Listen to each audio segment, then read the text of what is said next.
Waheguru Ji Ka Khalsa, Waheguru Ji Ki Fateh. This program today is especially about what happened on this day 25 years ago, about 1984. 1984 is a very emotional subject for many people. Many people have built opinions and reinforced their opinions with many arguments. And our community is completely polarized as a result. The next generation, we may wear t-shirts, we may wear jackets, etc. Ask one of these youth the reason behind them jackets, and all will give different answers. There is a lot of confusion there. So this talk is here to really look at this subject, look at it without emotion, and let's just look at the facts. And then each person can draw their own opinions. I'm not here to give you an opinion, either one side or the other way. I'm just here to share some facts and allow each person to look at it from their own perspective. 1984, personally, I was 7 years old when that happened. It was quite a striking event because I had no interest in Sikhi. I used to have no gears, I used to have my hair cut, used to go to the Gurdwara on occasional Sunday and Matha Tek and come home. But when I saw them images on the BBC News, and I saw Sri Darbar Sahib, Sri Akal Takht Sahib, these are our pavitra jagas that even me as a 7-year-old, knowing nothing about Sikhi, it felt like this is my place, this was my thing, and it's being hurt, there's smoke coming out of it. What is really happening here?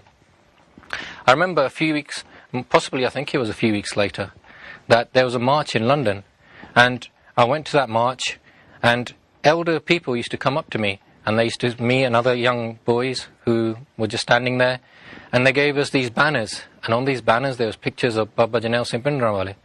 At that time I had no idea who this person was, but we were asked to walk, and we walked, and we were amazed at how many people were at this march in London. But looking back, it was only when I came into Sikhi, when I kept my gears back in 1992, I missed that whole time, that whole generation of what was going on with 84 and everything that was happening in India.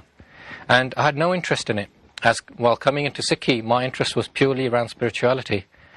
But over time, I've tried to read up upon it, for my own research, for my own perspective. And here, I'm going to be sharing some of that stuff from my own research and from other stuff that's out there. And I'll recommend books like Kristallnacht for you to read, which are freely available in our community. So let's start.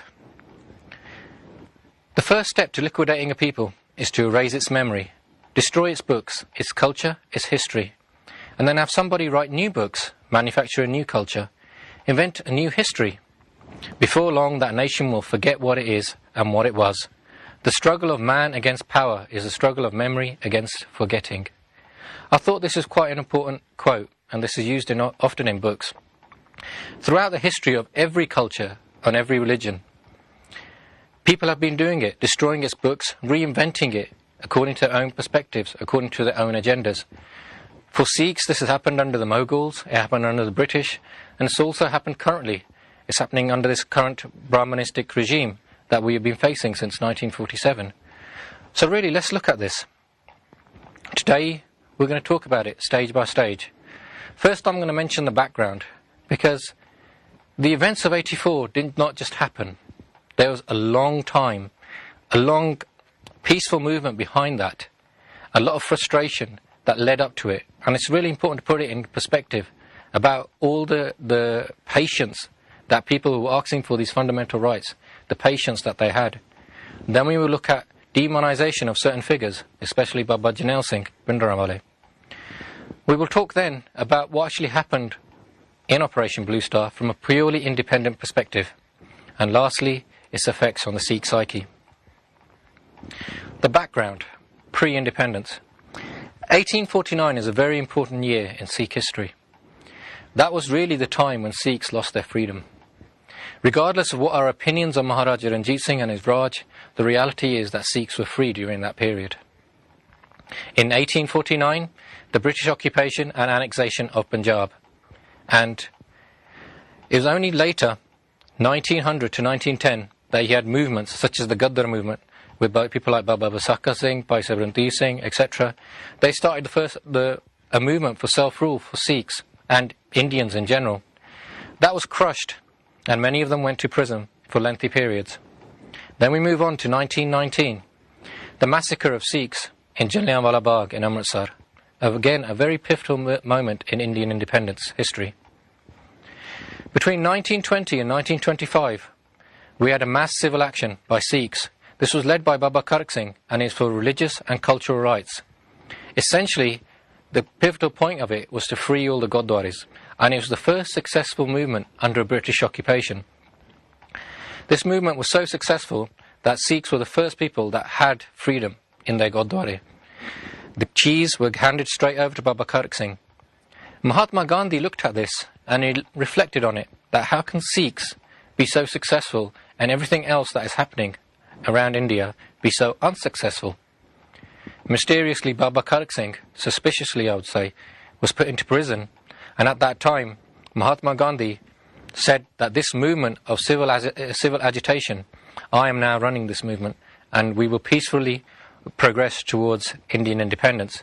At that time they made promises to Sikhs that you will have a glow of freedom in a secular India. And these promises that were made, and let's look at exactly what was said. In the Lahore session of the Congress Party, December 31st, 1929, we look at the exact quote. In future, the Congress shall accept no constitution which does not meet the satisfaction of the Sikhs. Mr. Nehru, in the Lahore Bulletin, January 9th, 1930, and I quote again, "The brave Sikhs of Punjab are entitled to special considerations. I see nothing wrong in an area set up in the north of India wherein the Sikhs can experience a glow of freedom." So this was promised to them. Even Mahatma Gandhi, when he went to Sisganj Gurdwara in Delhi, March 1931, he says, "I ask you to accept my word and resolution of the Congress that I will not betray a single individual, much less a community. Let God be the witness of the bond that binds me and the Congress with you," reference the Sikhs. When pressed further, Gandhi said, "Sikhs will be justified in drawing their swords out of their scabbards as Guru Gobind Singh if Congress would resile from its commitment." So clearly, promises were made to Sikhs. However, Sikhs at that time were given certain options. It was said to them that you could have your own state, you could be part of the Pakistan state, or you could be part of India. At that time, Sikhs made the biggest mistake in their 400 years of history, and they decided not to accept their own independent state. Instead, they joined a secular India with the confidence that they had these promises. On the night of independence in 1947, the President of India gave a speech, quite a dramatic speech, in which he freely put in front of the whole nation of India the Sikh contribution to the independence movement. And if you can look at this on the slide. Let's compare this. Sikhs are 2% of the Indian population, 2%. Yet, during the independence movement from 1912 to 1947, the amount of people that spent prison terms for more than 1 year was 2,125, of which 1,550, 75%, were Sikhs. Deported from the country, 2,646, of which 2,147, 80%, were Sikhs. The death sentence was given to 127 people just in the period of 1912 to 1947. Bear in mind, many Sikhs were shaheed before that time, so the number is much greater. But of just them 127, 92 were Sikhs, 80%. Again, I remind you, bear in mind, the population of India was just 2%. In the Indian National Army, there were 20,000 personnel, of which 12,000 were Sikhs, 60%. So quite clearly, the President of India at that time clearly said to the whole of the Indian nation that Sikhs had a pivotal role in this independence that we now enjoy.